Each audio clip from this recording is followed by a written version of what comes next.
Hello students, आज हम लोग डिस्कस करने चल रहे हैं सॉल्यूशन चैप्टर के न्यूमेरिकल जो बोर्ड में प्रायः पूछे गए हैं। ये ध्यान रखना है, चाहे वो यूपी बोर्ड हो और चाहे सीबीएसई बोर्ड हो, ये सब न्यूमेरिकल्स बार बार पूछे गए हैं। और मैं अगर ये कहूँ कि लास्ट 10 ईयर्स के जितने भी न्यूमेरिकल्स पूछे गए हैं मैं इस वीडियो के थ्रू आपको दे दूंगा। अगर आप लास्ट 10 ईयर्स के न्यूमेरिकल्स सॉल्व कर लेते हैं, पढ़ लेते हैं, तो ये मान के चलिए कि 99% चांसेस होते हैं तो उसी में से न्यूमेरिकल आ जाते हैं। इसलिए लास्ट 10 ईयर्स के सैंपल पेपर्स आपको सॉल्व करने चाहिए, या लास्ट जो प्रीवियस ईयर के क्वेश्चंस पेपर्स उसको सॉल्व करना चाहिए। तो ये जो क्वेश्चन है ये 2023 में आया था। ये क्वेश्चन आपका क्या है, 2023 में आया है। आप जाके देख सकते हैं कि 2023 का क्वेश्चन है कि नहीं है। ठीक है, तो यहाँ पे हम लोग न्यूमेरिकल स्टार्ट करते हैं। और आपके क्लास 12th में 3 चैप्टर्स हैं न्यूमेरिकल के लिए। कौन कौन से? एक सॉल्यूशन हो गया, इलेक्ट्रोकेमिस्ट्री हो गया, केमिकल काइनेटिक्स, और थोड़ा सा बहुत सा न्यूमेरिकल जो है कोऑर्डिनेशन कंपाउंड से पूछता, तो वो उतना टफ नहीं होता। उसका जो होगा हम उसको बता देंगे। ठीक है, तो 3 चैप्टर्स हैं। अगर इसको हम लोग सारे प्रीवियस ईयर के न्यूमेरिकल सॉल्व कर लेंगे तो ये मान के चलिए कि आपका 30 मार्क्स फिक्स हो जाएगा। 30 मार्क्स फिक्स हो जाएगा। तो मैं लास्ट 10 ईयर्स के जितने भी न्यूमेरिकल्स आए हैं प्रीवियस ईयर्स में मैं उसको डिस्कस करने चलूंगा। एक एक करके हम लोग यहाँ पर डिस्कस करते हैं। तो आज का क्वेश्चन है, क्या है question? A solution is prepared by dissolving 10 gram of non-volatile solute in 200 gram of water. It has the vapor pressure of 31.84 mmHg at 308 Kelvin. Calculate molar mass of solute. मतलब क्या हो गया? ध्यान दो, यहाँ पे हमें न्यूमेरिकल लगाने का से पहले ये हम आपको बताने की कोशिश करेंगे कि जो जो वैल्यूज हैं उसको हम लोग लिखते हैं। क्या दिया गया है? देखो, a solution is prepared by dissolving non volatile solute. Solute कितना दिया गया है? तो अगर हम लोग सॉल्यूट को W से रिप्रेजेंट कर दें, ठीक है, W से रिप्रेजेंट कर दें तो कितना है? आप देखो 10 ग्राम हो गया, सॉल्यूट हो गया, ये ध्यान रखना है। 10 ग्राम हो गया बेटा। कितने ग्राम में डिसॉल्व किया गया है? 200 ग्राम। और है क्या इसमें डिसॉल्व किया गया? वाटर है। ठीक है, तो यहां पे हम लिख सकते हैं ये 2W2 इक्वल क्या हो जाएगा? 200 ग्राम। क्या है? 200 ग्राम। और ये क्या हो गया आपका? सॉल्वेंट। ऐसे पहले आप लिखना सीखिए। ये हो गया। ठीक है, अब देखो यहाँ पे ये बात क्लियर हो गई। अब यहाँ कह रहा है इट हैज, जब इसको यहाँ पे डिसॉल्व किया गया तो क्या इसका वेपर प्रेशर क्या हो गया? वेपर प्रेशर जो सॉल्यूशन है उसका वेपर प्रेशर क्या हो जाता है? PS। सॉल्यूशन का वेपर प्रेशर हम लोग किसे दिखाते हैं? PS। तो ये PS कितना आ रहा है? 31.84 mmHg। ध्यान देना, अभी यहां संपर्क को आप बता। फिर क्या रहा है? कैलकुलेट द मोलर मास, मतलब M पूछ रहा है। क्या पूछ रहा है? M1 कर दीजिए। अगर इसको हम लोग W1 कह दें तो इसको क्या कहते हैं? M1 पूछ रहा है।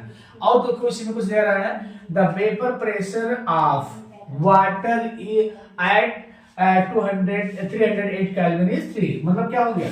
क्या ध्यान दो, P0 की हमें वैल्यू दी गई है, सॉल्वेंट कितना दिया गया है?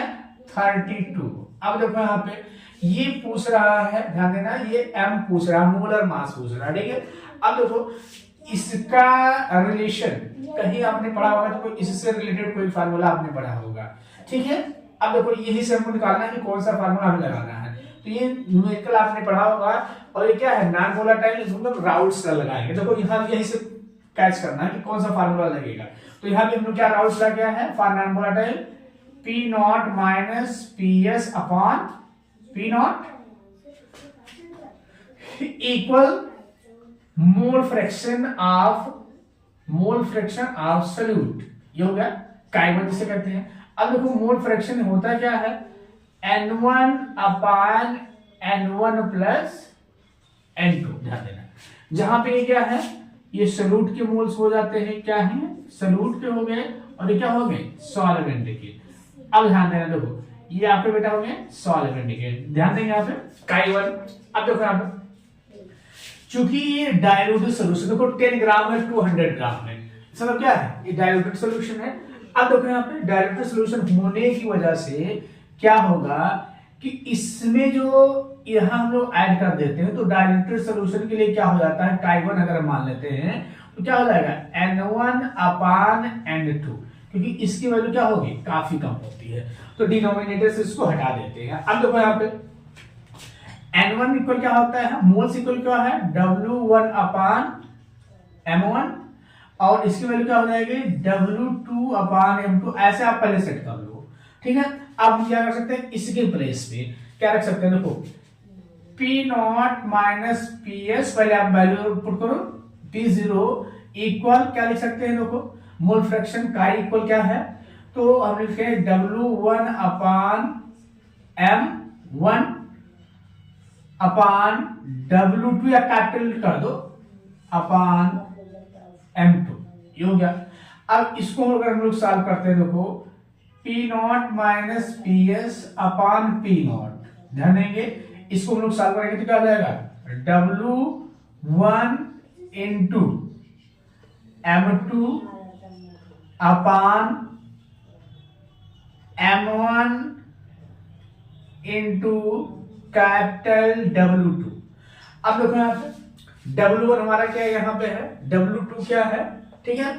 अब देखो यहाँ पे M2 क्या होगा, क्योंकि वाटर सॉल्वेंट है तो M2 की वैल्यू क्या हो जाएगी 18 होगी, क्योंकि वाटर का देखो W2 M2 मतलब मोलिकुलर मास, ठीक है। अब देखो यहाँ पे हम लोग क्या लिख रहे हैं, देखो यहाँ फार्मूला लगा रहे हैं, देखो 32 है, ये देखो 32 माइनस 31.84 अपान 32 इक्वल क्या हो गया, W1 हमें 10 ग्राम दिया गया है, M2 हमें क्या है 18 ग्राम है, M1 हमको कैलकुलेट करना है, और W2 क्या है 200 ग्राम, देखो इतना ही वैल्यू रखना है। अब इसको हम यहाँ पे सॉल्व करेंगे, देखो ये आप 0 से 0 कैंसिल कर दो, ठीक है, और फिर मैं क्या कर रहा हूँ, यहाँ 9 हो गया, यहाँ पे क्या हो गया 10 हो गया, ठीक है। अब इसको हम लोग यहाँ पे सॉल्व करेंगे, इसको हम लोग सॉल्व करेंगे तो कितना आ जाएगा, ये 0.16 आ जाएगा, 0.16 अपान 32, ये हो गया।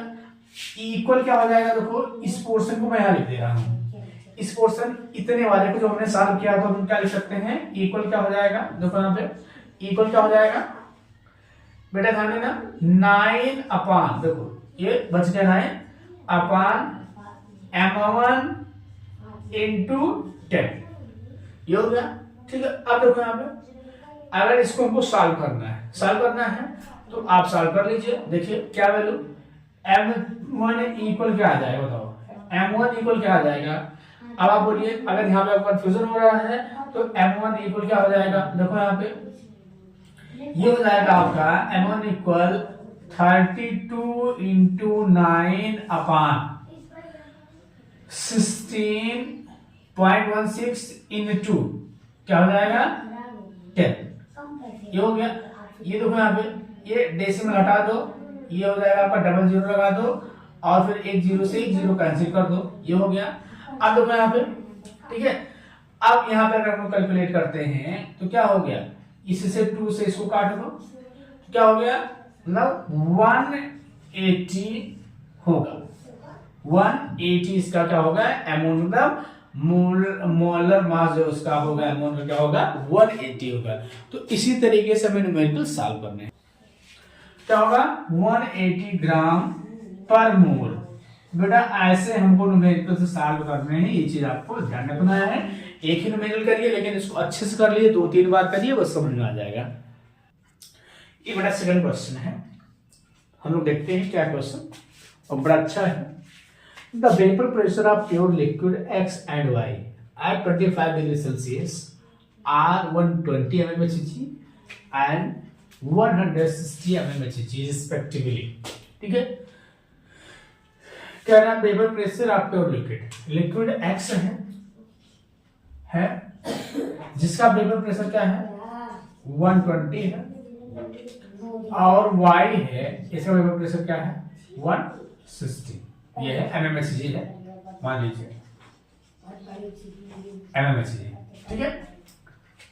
अब ध्यान देना, आर मिक्स्ड, ध्यान देना यहां भी पॉइंट देखना है, to form an ideal solution,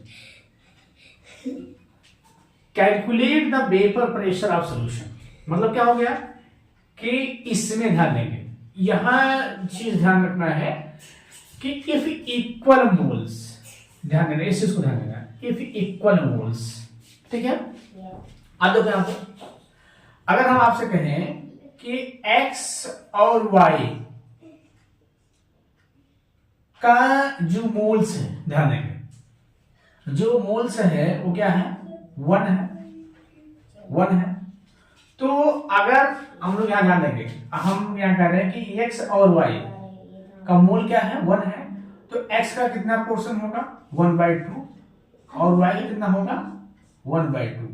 ऐसे हम लोग सॉल्व कर रहे हैं 0.5, तो कितना हो जाएगा 0.5। ध्यान देंगे ये चीज पूछ रहा है, ठीक है। अब फिर पूछ रहा है to form ideal solution calculate the vapour pressure of solution. ध्यान देंगे वेपर प्रेशर ऑफ सॉल्यूशन, इस चीज को थोड़ा सा ध्यान, vapour pressure of solution, solution equal क्या होगा, ध्यान देना, ध्यान देना। देखो अब वेपर प्रेशर ऑफ सॉल्यूशन क्या होगा, x का वेपर प्रेशर प्लस y का वेपर प्रेशर, ध्यान देंगे x का वेपर प्रेशर प्लस y का वेपर प्रेशर। अब ध्यान में हम लोगों ने एक चीज पढ़ा है, ठीक है, कि partial vapour pressure is directly proportional to number of moles और मोल फ्रैक्शन। ध्यान देंगे mole fraction of that solute. एक चीज हमने पढ़ा है, ध्यान देंगे कि जो पार्शियल वेपर प्रेशर होता है, ठीक है, तो इसका पार्शियल वेपर प्रेशर मतलब हम लोग ध्यान देंगे इसका x not into mole fraction, mole fraction.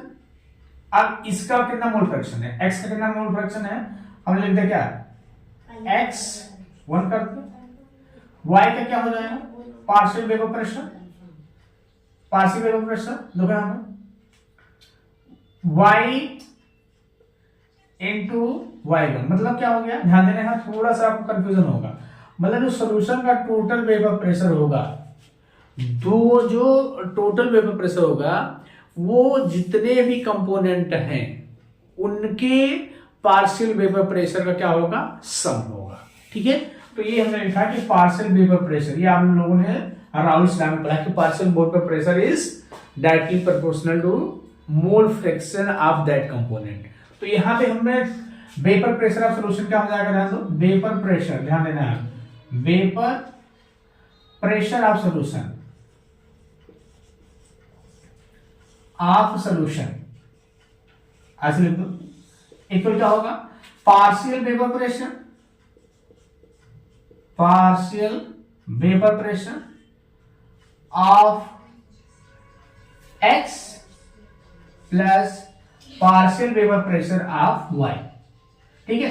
तो partial vapour pressure of x क्या है, देखो यहां पे पार्शियल वेपर प्रेशर, देखो यहां पे ऐसा कह रहा है कि कह रहा है देखो liquid the vapour pressure of pure liquid, देखो प्योर लिक्विड क्या है x, तो पार्शियल वेपर प्रेशर इसका क्या हो जाएगा, x का पार्शियल वेपर प्रेशर अगर हम निकालना चाहें तो क्या हो जाएगा बताओ आप, 120 इंटू हाफ प्लस y क्या हो जाएगा 160 इंटू हाफ। इसको अगर हम लोग सॉल्व करते हैं तो ये हो जाएगा 60, ये हो गया 80, तो क्या होगा 60 प्लस 80 इक्वल 120, ठीक है, ये mmHg हो जाएगा। एक बार मैं पुनः इसको क्लियर करना चाहूंगा, थोड़ा सा कंफ्यूजन हो सकता है। देखो यहाँ पे कह रहा है कि दो x और y मिला के जो है एक सॉल्यूशन बनाए गए हैं जिनके जो प्रेशर है, ध्यान देंगे वेपर प्रेशर इनके जो है, इनके वेपर प्रेशर क्या दिए गए हैं, इनके वेपर प्रेशर दिए गए हैं, ठीक है। और हम लोग से पूछ रहा है कि जो सॉल्यूशन बना उसका टोटल वेपर प्रेशर क्या होगा। तो यहाँ पे चूंकि दो कंपोनेंट है तो आप लोगों ने ऑलरेडी पढ़ रखा होगा कि अगर किसी भी सॉल्यूशन का, ठीक है, किसी भी सॉल्यूशन में ध्यान देंगे या किसी भी सोल्यूशन का मोल फ्रैक्शन अगर 1 है, क्या है 1 है, तो 1 है और उसमें क्या कंपोनेंट है, ए और बी, दो कंपोनेंट है, ध्यान दीजिए ये और बी, तो क्या होगा 1/2 ए का होगा और प्लस 1/2 बी का होगा। ये चीज थोड़ा सा आपको ध्यान रखना है। अगर 2 की जगह 3 कर दे, ऐसे कर दे, जैसे मान लीजिए मैं ए दे दूं, देखो अब जैसे मान लीजिए हमने क्या किया कि x y और z है, ध्यान देंगे, इसका हमने यही कर दिया 120, इसका कर दिया 180 और उसको कर दिया 190, ठीक है। अब 3 कंपोनेंट, ध्यान देंगे, अगर 3 कंपोनेंट की बात कर रहा है तो इसमें x का मोल फ्रैक्शन क्या होगा 1/3, इसका क्या होगा देखो 1/3, ठीक है, और इसका भी क्या होगा 1/3।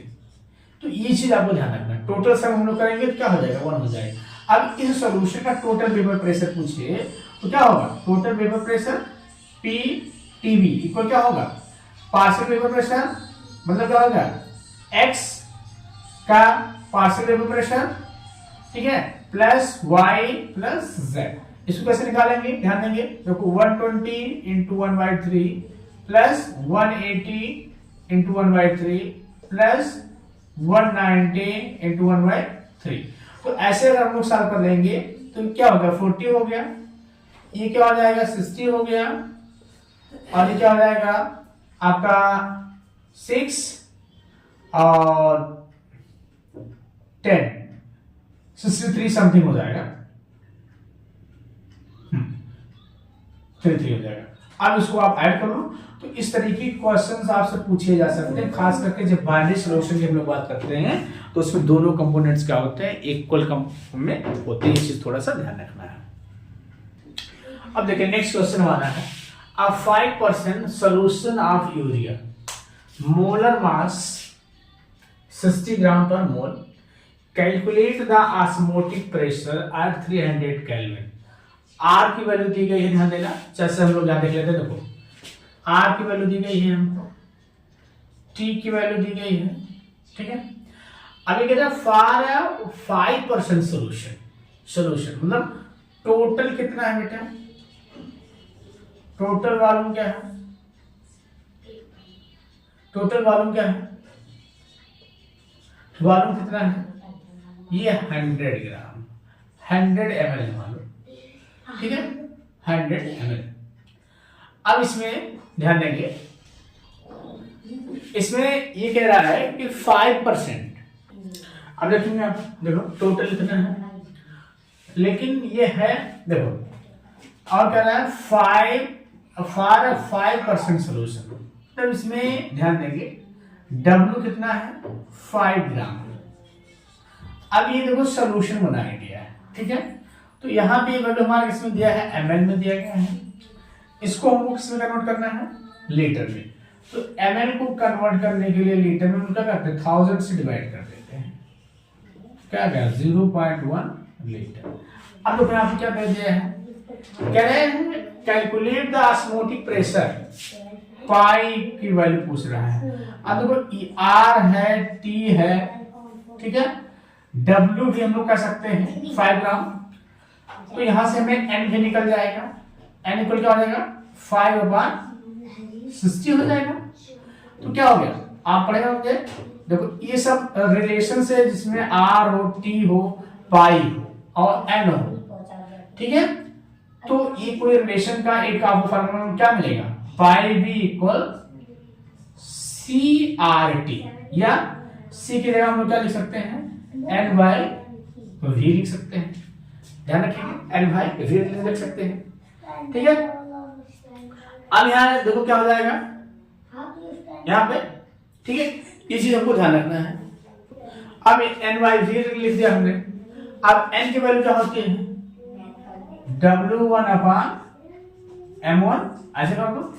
तो यहां पे हम लोग क्या कर रहे हैं, देखो पूछ क्या रहा है प्रेशर, पाई इज इक्वल, ध्यान देंगे W1/M1 into V into R into T, तो पाई इक्वल क्या हो गया बेटा, पाई इक्वल ये कितना है 5 ग्राम है, एम क्या 60 आपको मालूम ही है, वी कितना है 0.1 है, और आर क्या है 0.0821 है, इंटू टी क्या है 300 है, ये है। अब देखो इससे हम लोग यहाँ कैंसिल करने की कोशिश करते हैं, ठीक है। तो अगर हम लोग कैंसिल करते हैं तो ध्यान दो, पहले हम 0 से 0 काट देते हैं, 0 से 0 कट गया। अब यहाँ पे एक नंबर के बाद डेसिमल है, एक नंबर के बाद डेसिमल हमने यहाँ हटा दिया, ठीक है। अब फिर 5 से इसको क्या काटते हैं हम लोग, 5 से इसको क्या काट दें, 6 से 5 टाइम काट, तो बच क्या रहा देखो 5 इंटू 821 इंटू 6, इसको पहले मल्टीप्लाई कर लो, 30 इंटू 0.821, इसको मल्टीप्लाई कर लेंगे, ठीक है। तो इसको हम लोग मल्टीप्लाई करने के लिए क्या करते हैं, ध्यान देकर मल्टीप्लाई कर लो, 3 और 6 और 24,